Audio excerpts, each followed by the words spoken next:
হয়তো আপনি গুনাহের সমুদ্রে ডুবে গেছেন, মনটা ভারী, বুকটা চাপা, ভেতর থেকে একটা প্রশ্ন বারবার উঠে আসে, আমি যদি তওবা করি আল্লাহ কি আমাকে ক্ষমা করবেন?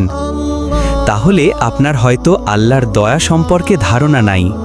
আপনি জানেন না আল্লাহ ঠিক কতটা দয়ালু। আল্লাহর দরজা কখনোই বন্ধ হয় না।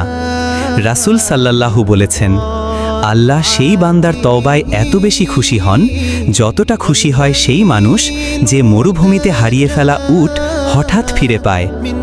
তাছাড়া আল্লাহ নিজে কোরআনে বলেন, হে আমার গোনাহে নিমজ্জিত বান্দারা, তোমরা আল্লাহর রহমত থেকে নিরাশ হয়েও না, নিশ্চয়ই তিনি সমস্ত গুনাহ ক্ষমা করে দেন।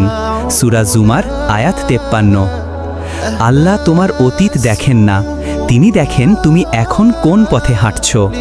একটা খাঁটি তওবা তোমার পুরা জীবনটা বদলে দিতে পারে, দুনিয়াতেও আখিরাতেও।